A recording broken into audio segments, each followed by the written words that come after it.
timu nzima haikucheza vizuri. Okay. Yeah, yani kuna namna ambavyo umekosa matokeo lakini timu imecheza. Timu almost yote haikucheza vizuri.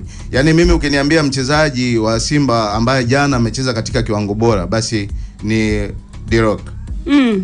Yani alifanya vitu vingi sana ambavyo vilikuwa ni hatarishi kwenye eneo letu.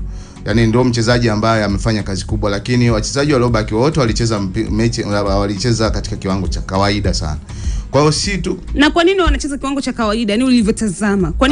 Kwa nini iwe ni kawaida baada ya mechi kadhaa kupita hapo nyuma na kufanya vizuri? Inawezekana ikawa pressure ya mchezo, kwa sababu timu ambayo pia tumekutana nao si timu ndogo. Umeona, ni timu ambayo tayari imeshafika semi final, imeshamtoa mpaka Mamelodi. Sio timu ambayo ni nyepesi. Japokuwa hata jana mimi sikuona kama wao walikuwa competitive sana kwenye eneo zima la uwanja. Kwa sababu ukijaribu kuangalia wale jamaa ubora wao unakuaga kwenye kiungo na wings zao. Kwenye mechi za miaka miwili mitatu nyuma, hayo ndo maeneo ya silaha kubwa zao, lakini jana eneo kubwa ambalo lilikuwa ni hatarishi ni kwenye eneo la kiungo. Lakini hawakucheza katika kwa hali ile ya kutafuta matokeo. Matokeo walikuwa nayaona ni ya sare tu. Ndo walikuwa wanahangaika kuyapata, lakini mwisho wa siku ni kama sisi wenyewe tulishindwa kujua pia tunahitaji kitu gani kwa wakati gani, kuonyesha upinzani. Tucheze, kwa sababu Simba inapofika stage hii huwa haiangalii kucheza mpira mkubwa. Okay. Inaangalia ni namna gani inaweza kupata matokeo. Hicho ndo kitu kikubwa. Yani mara nyingi sisi huwa tunapofikia stage hii ni kuona namna gani tunapata matokeo. Hicho ndo kitu kikubwa, lakini sio kuona kwamba lazima tucheze mpira mkubwa. Sasa kwa siku ya jana mpira ni mbovu, lakini hata matokeo pia ni mabovu. Kwa hiyo ukijaribu kuangalia kwenye engo zote zimekuwa na sehemu ya kuangalia namna gani, sehemu gani ambao tulikosea. Ni kitu gani kilitufanya kuona kwamba tumecheza katika yani mchezo hasi kwa mazingira kama hayo. Na hiyo ndo ikawe chachu ya kuelekea kwenye mchezo mwingine. Lakini tukisema tuingie kwenye swala la lawama, sioni kama kuna mtu wa kulaumiwa, kwa sababu tumekuwa na chemistry sasa msimu huu nzuri tu, kuanzia kwenye eneo la uongozi, lakini wachezaji, lakini hata mashabiki. Unapotokea kuona kwamba kuna misunderstanding, ni vile tuangalie kuona kwamba ni wapi tumeshake na namna gani tunarudisha chemistry yetu na kuweza kuendelea kuelekeza mapambano yetu katika mechi zijazo, kwa sababu tuna mechi 5, 2 nyumbani, 3 ugenini. Kwa hiyo tunayo bado nafasi, kwa sababu tunahitaji pointi 10 mpaka 11 kuweza kupita, na hilo lote inawezekana. Na ukitazama kwa wapinzani wenu, Esperance de Tunis alikuwa nyumbani, kadhalika kalazimishwa sare kwa maana baina yake dhidi ya kikosi cha Stade Malien. Stade Malien ambaye ndio anaonekana ni mpinzani mwepesi katika kundi D ambalo Simba Sports Club yeye yupo kilinganisha na Petro Atletico sambamba na Esperance de Tunis. Mnaona nafasi ya kwenda kuvuna alama 3 ugenini, ama hata kupata hizo alama 4 kati ya alama 10 mnazozisaka, ambazo 6 zimebakia katika uwanja wa nyumbani, 4 zinatakiwa zipatikane ugenini? Sio tu kwake, hata hao ambao tumecheza nao jana, kama tunacheza kwenye ubora wetu, tunaweza kupata matokeo. Sijaona mpira ambao ni mkubwa kwenye hizi timu, hususan hizi mbili ambazo tunazoziongelea, Di Marin pamoja na Atletico. Sijaona kama kuna yani upinzani mkubwa kulinganisha na Simba.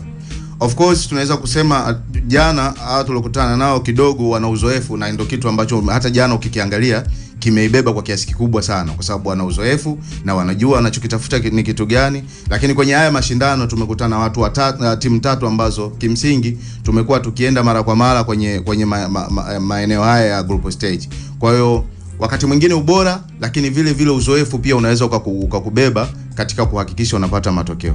Kwa hiyo swala la kupata pointi 3 nje, Simba sio jambo geni.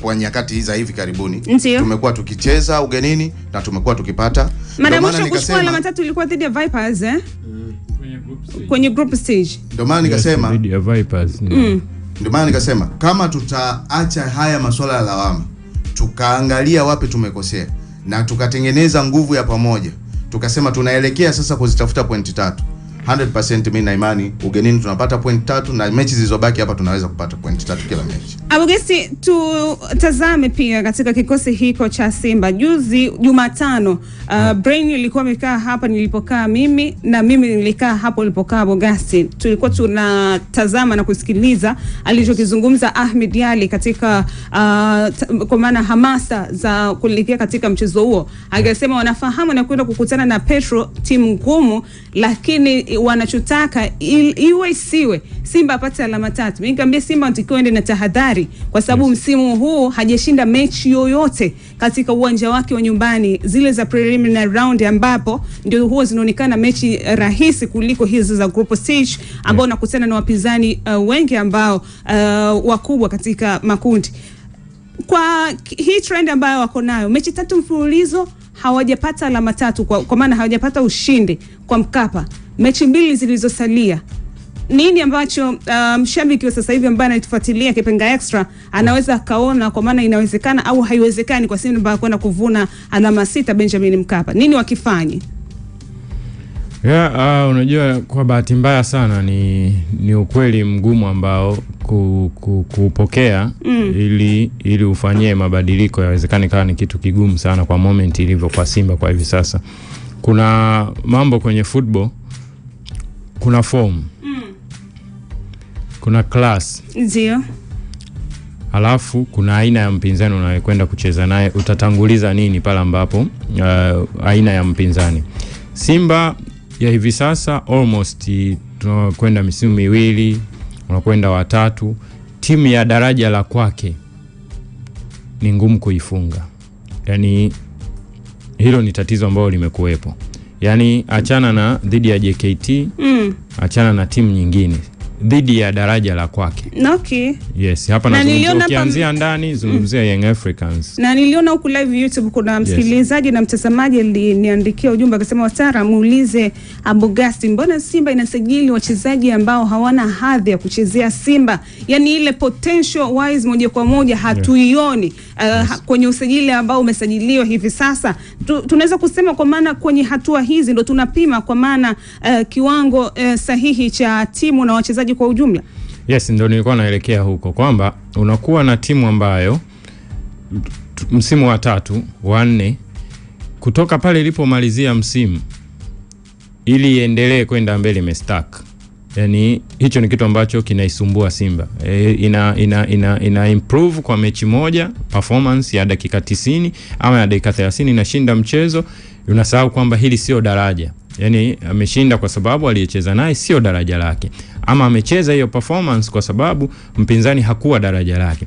Anapokutana na RS Berkane anakuwa kwenye hali gani ambao ni wa daraja lake? Anapokutana na Young Africans ambao ni timu ya daraja lake inakuwa na hali gani? Anapokutana na Petro ambao ni timu ya daraja lake anakuwa na hali gani? Ni kitu ambacho almost msimu wa 3 wa 4 kimekuwa tatizo. Inawezekana ukapigania sare, maisha yakaendelea, lakini ushindi umekuwa mgumu kwa timu ambayo unacheza nayo daraja moja. Kwa nini? Ni kwa sababu aina ya wachezaji ambao wanavaa jezi ya Simba kwenda kubadilisha msimu kutokana na kile kilichokuwepo mwanzo, daraja limekuwa halipishani. Either wanabaki pale ama wanakuwa wa chini ya daraja lilokuwepo. Yawezekana usipate wote wa kuzidi daraja, lakini wastani unakwendaje. Wakati sajili zinaendelea hapa Wastara, nadhani alikuwa Ibra hapo, niliongea kitu kwamba kila sajili za Simba anazozitazama, yawezekana kwa msimu uliopita kipimo ilikuwa ni Elie Mpanzu, ndio alikuwa mchezaji wa daraja la juu kwa Simba kwa fomu yake aliyokuwa nayo na class. Nikaanza kuzitazama sajili moja moja baada ya nyingine. Neo Maema, Nabi Kamara, Kante. Sajili ni zile ambazo hazizidi alipo Elie Mpanzu, aidha ziko pale ama chini yake. Sasa kama una mchezaji mmoja ambaye ndo mchezaji wa daraja fulani kwenye timu yako la daraja A, hawa wengine wote wakawa wa daraja B, wanaikaribia A ama wasifike hiyo A wakabaki kwenye B ama wakashuka, inategemea na kocha kama atapandisha viwango vyao ama atashindwa kupandisha, wata maintain pale ama kadi muda unavyokwenda watashuka. Hiyo ni kitu ambacho nilikiangalia nikasema inawezekana Simba itapata tabu msimu unaokuja, kwa sababu hakuna mchezaji anayekuja moja kwa moja kwamba ni wa daraja hilo. Yawezekana wote wale usajiliwa huko nyuma hata wale kuja kuperform hawakuwa na daraja hilo, ila ile uwezo wa mchezaji kudetect mchezo. Kwa nini Simba jana hajapata matokeo licha kutengeneza zile nafasi? Kwa nini Elim Panzo anakosa zile nafasi? Kwa nini Morris Abraham anakosa zile nafasi? Ni aina ya wachezaji ambao kwenye kufanya cha ziada, yani akishafanya basics kwamba amecontrol mpira, amefika kwenye eneo la boxi, inapohitajika kitu cha ziada wamekuwa wakifeli. Klasi yao, Elim Panzo ndo mchezaji aliyekuwa na class msimu uliopita. Hana tena hiyo class. Anatajwa sana Morris Abraham. Hana tena form. Yani hivyo vitu viwili vyote kwa Elim Panzo, class, form, vyote hana kwa msimu. Anajaribu kuvitafuta. Daraja lake ni mtu ambao tunamheshimu wote. Tunafahamu Elim Panzo wa AS Vita na wadirisha dogo kwa Simba. Daraja lake tunalifahamu, hayupo kwenye daraja lake, hayupo kwenye form yake. Hilo tayari ni tatizo. Mchezaji ambaye amekuja kugain form lakini anaitafuta class ni Morris Abraham. Kukosa lile goli unamdai class tu, kwamba mechi nyingine unapokuwa eneo kama hili upo na goli una nafasi ya kutuliza, ukarelax, ukachagua engo. Hiyo ndo class, kwamba sio tukio unalokutana nao kwa mara ya kwanza sijui huwa naamuaje haya matukio. Huwa ni klasi, unajua kabisa kwamba position kama hii nikiguswa mimi ni penalty. Position kama hii naweza control bado nikatoa pasi nzuri ama nikachagua engo ya kufunga. Hicho ndio kitu kile ambacho pengine hiko ndio kitu ambacho baadhi ya watu wanalaumu kwa nini kocha hajaanza na washambuliaji kwenye maeneo kama hayo ambao Morris Mpanzu, lakini pia kwa maana Mutale, kwa maana ile confidence ambayo anatakiwa kuwa nayo mshambuliaji ndio wao walikuwa naikosa moja kwa moja, kwa maana wale ambao walikuwa wanataka washambuliaji waanze walikuwa na hoja ya muhimu, kwa sababu ni kitu ambacho kimetokea kwa mechi ya jana. Yawezekana watu ikawa sababu, lakini je, hao washambuliaji wana trend ya kufanya vizuri kwa msimu huu? Mwangalie Mkwala ana trend gani kwa msimu huu? Soa nafasi yake yenyewe imekuwa finyu. Mwalimu ambao ndo washambuliaji wakati wa Simba wamekuwa na hiyo trendi. Jana kwa sababu hawakuwepo kipindi cha kwanza na dakika chache za kipindi cha pili, tunaweza tukasema ni sababu, lakini kikawaida hawana hiyo trend. Yani kiujumla ile combination ya first 11 ya Simba inayoanza wanakosa klasi ya kimaamuzi kwenye baadhi ya matukio. Kucheza inawezekana ikawa tu performance nzuri, lakini moments unazokutana nazo kwa daraja lako unatakiwa kureact vipi? Hiyo ndio ambayo imekuwa changamoto ya kikosi cha Simba. Sawa, tunarejea hivi punde, stoke bado tunayo mengi sana ndani ya Kipenga Extra Show nambari 1 mashabiki ya Afrika Mashariki na Kati. 90.5 East Africa Radio. East Africa Radio Tabora. Together tunawakilisha. Usitoke. Baki hapo. Tunalipa bill dakika 0 tu.